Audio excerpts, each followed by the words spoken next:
মোহনাকে মেরে জেল থেকে পালাচ্ছে আদ্রিত। সম্পূর্ণ জানতে ভিডিওটিতে একটি লাইক করে দেখতে থাকো।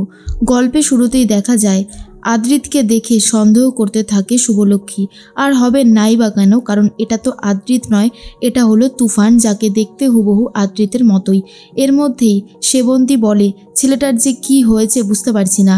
তার মধ্যেই শুভ কয়েকটা কথা জিজ্ঞেস করায় অজ্ঞান হয়ে পড়ে গিয়ে নাটক করতে থাকে তুফান।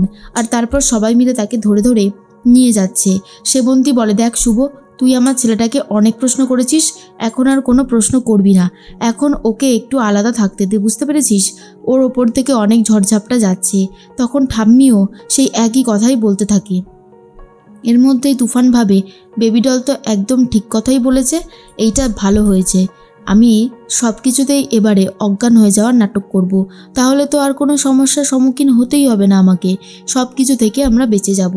তার মধ্যেই ঋদ্ধির সাথে কথা বলতে থাকে শুভ আর বলে, জানিস তো ঋদ্ধি, তোদের যেদিন অ্যাক্সিডেন্টটা হলো তারপরে যেদিন ফিরে আসলো আদি, তারপর থেকেই আমার সন্দেহটা ভালো লেভেলে বেড়ে গেছে। ওর চলন ধরন সব কিছু কেমন যেন বদলে গেছে, মানে এতটা অচেনা অজানা লাগে যে বলে বোঝাতে পারবো না। ঋদ্ধি তখন বলে, কি বলছিস কি বলতো শুভ? আরে বাবা, দাদা ভাই হঠাৎ করে বদলে যাবে কেন? আমার মনে হয় মাথায় চোট লাগার কারণে কিছুটা হলেও বদলে গেছে। যাক, তুই আর এসব নিয়ে ভাবিস না। এর মধ্যেই কানের দুলটা বারবার দেখতে থাকে শুভ আর বলে, এই দুলটা আমার বড়ই চেনা চেনা লাগছে। কার কানে যে দেখেছি মনে করতে পারছি না। পুরবী বলে, দে দে একবার দে দেখি শুভ। তখনই বলে দেয়, এটা তো মোহনার কানে ছিল। আমি তো মোহনার কানে এই দুলটা দেখেছিলাম, ভালোভাবেই মনে আছে আমার। তখনই শুভ ভাবে আদি কেশবকে নিয়ে মোহনার সাথে দেখা করতে গিয়েছিল। এটা কি করে সম্ভব? তার মধ্যেই ডোনা বলে, হতেই পারে, না হওয়ার তো কিছুই নেই। এদিকে আদ্রিতকে তো জেলের মধ্যে আটকে রেখেছে মোহনা।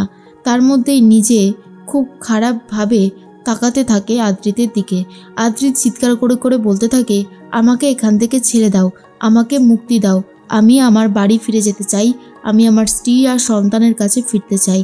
কিন্তু মোহনা তখন বলে, সেটা তো সম্ভব না আয়ান, কারণ আমি তোমাকে ভালোবাসি, তাই তোমাকে আমার সাথেই থাকতে হবে। জোর জবরদস্তি করে হলেও আমি তোমাকে আমার কাছেই রেখে দেব, এখান থেকে তুমি কোথাও যেতে পারবে না।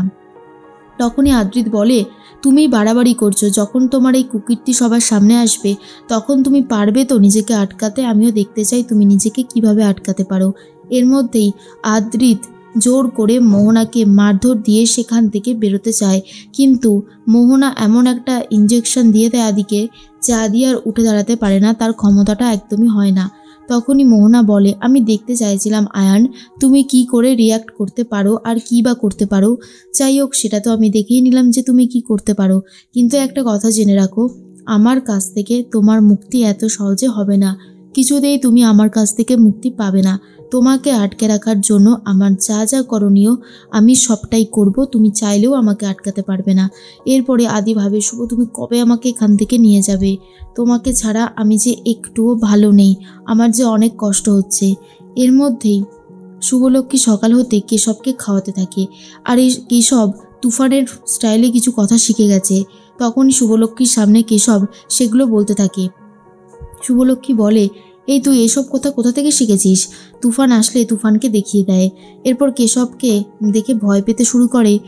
তুফান আর বলে, রে এইবার যদি ফাঁস করে দেয় তখন তো আমি কেসকে যাব। ভাগ্যিস মুখের বুলি এখনও পুরোপুরি ফোটেনি, তাহলে পুরোপুরি শেষ। এরপরেই শুভ বলেন, না আমি এখন আর চেঁচামেচি করব না, সবাই তাহলে আমাকেই ভুল বুঝবে, আমাকেই কথা শোনাবে, তার থেকে বরং আমি চুপচাপই থাকি, সেটাই ভালো হবে। এরপরে কেশবকে কোলে নিয়ে সারা বাড়ি ঘুরতে শুরু করে তুফান। এর মধ্যেই পাড়া প্রতিবেশীরা চলে এসেছে চাঁদা নিতে, কারণ সামনেই দুর্গাপুজো আর তারা 2500 টাকা চাঁদা কাটে। কিন্তু শুভলক্ষ্মী প্রোটেস্ট করে বলে, অসম্ভব, 2500 টাকা চাঁদা আমি কোনোভাবেই দিতে পারবো না, এত টাকা দেওয়া সম্ভব নয়। তখনই পাড়ার ছেলেরা বলে, বৌদি এবছরে পুজোটা একটু বড় করে করছি, আর তোমরা তো নতুন, কিছু অন্তত দাও, তাহলে খুব ভালো হবে।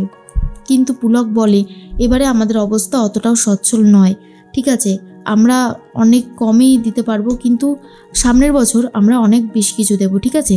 কিন্তু পাড়ার ছেলেরা বলে, না না বৌদি, এবারে আমাদেরকে বেশি টাকা দিতেই হবে। এর মধ্যে তুফান এসে বলে, আমিও অনেক চাঁদা কাটতে বেরোতাম, উফ এই সুযোগটা ছাড়া যাবে না।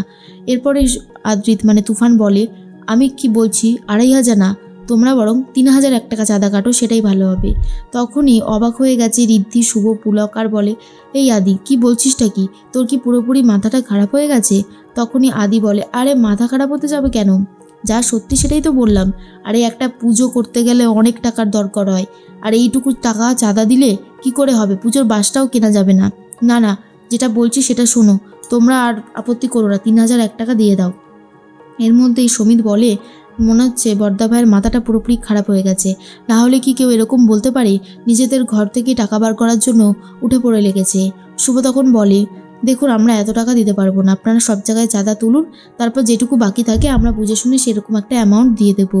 এরপর পাড়ার ছেলেরা তো চলে যায়। এরপর তুফান ভাবে পাড়ার ছেলেদের সাথে সে বেরিয়ে যাবে চাঁদা তুলতে, আর তার জন্যই শুভর সাথে বলতে থাকে কথা। শুভ তখন বলে, এ কি আদি, তুমি কোথায় যাচ্ছ? আর তখনই তুফান বলে, আমি একটু আসছি, এই বলেই বেরিয়ে যায়। এরপর যখন শুভলক্ষ্মী কাজ করতে শুরু করে তখনই কিছু লোকজন এসে ঝামেলা করতে থাকে আর বলে, আপনাদের বাড়ির ছেলে আমাদের বাড়িতে গিয়ে গুন্ডামি করে চাঁদা আদায় করছে।